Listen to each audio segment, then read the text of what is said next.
Lately I was able to test out the Samyang 85mm f1.4 Mark II. And this was possible thanks to Focus Nordic. They sent out this lens for me to test out, see how I like it, and make this review for you. Without them, this video would not be possible. An 85mm maybe isn't the lens you think about when doing travel content, but for us, the 85mm tend to get us the most memorable and most hero-like shots. We always say the hero shots, photos, videos, and just the most cinematic looking shots are with the 85mm. We really love that focal length. So testing out the 85mm at f1.4 was definitely something I was interested in. 85mm is not a lens that typically is thought about when doing travel content. But for me, an 85mm is exactly that. It usually creates the best type of shots that we usually get through our adventures, because this focal length does create a much different look. It doesn't give you as much of the landscape as something like a 35mm.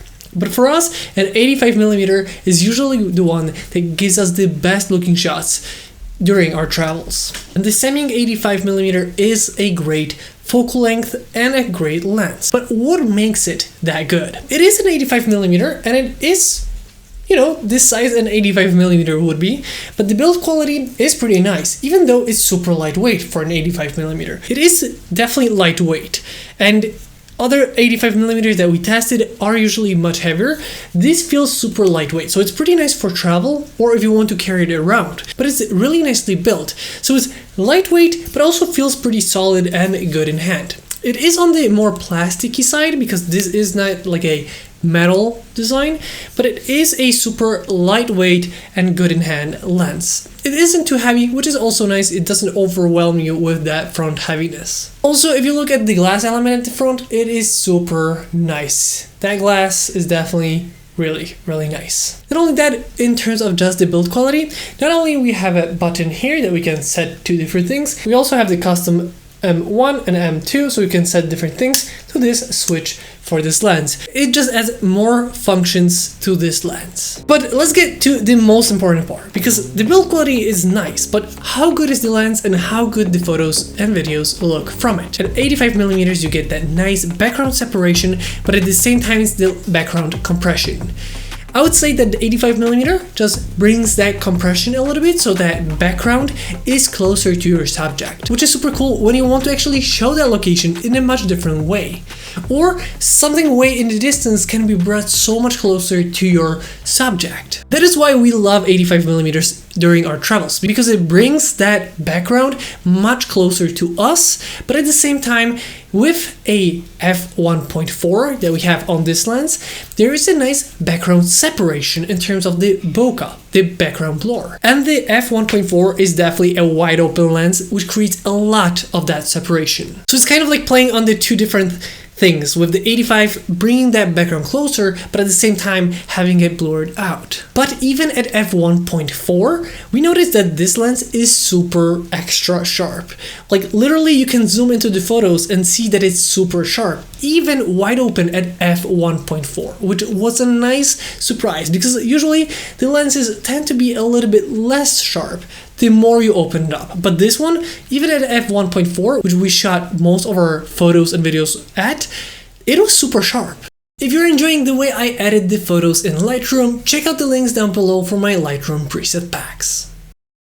And pair that with the 33 megapixels of the Sony a7 IV, that just made the photos look super sharp. At the same time, the background being super silky smooth. Because at f1.4, you are gonna have a lot of background blur, and it's gonna be that things that are sharp quickly turn into that blur. I have to say that I really like the characteristics of this blur, because it isn't just a traditional normal background blur in a way. You can definitely feel that swirl. It really looks artistic, and at one point we even said it looks a little bit like a fairy tale. If you have photos with some greenery or some flowers, it can definitely feel like it's like the fairy tale photo. Like I said, you can definitely feel in the photos and videos that swirl of that bokeh. It looks really nice and it adds that characteristic. It may be not for everyone, but if you like that kind of stuff, this lens has amazing characteristics. Also, one thing I noticed, there isn't too much of color change, temperature shift. Overall, in photos and videos, I didn't feel like sometimes the lens tends to go to the green, orange, that kind of stuff. With this lens, I had no problem with that whatsoever. It seemed like it was staying consistently on that nice temperature and tint that we saw with our naked eyes. So it was really color accurate in my opinion. It didn't have that different look that sometimes just goes into a wrong color. I'll be honest, I was pleasantly surprised with it. While I did use 85mm before, this one is definitely much lighter. At the same time, the build quality is pretty nice. The lens element is amazing. Also, lightweight, doesn't become a burden.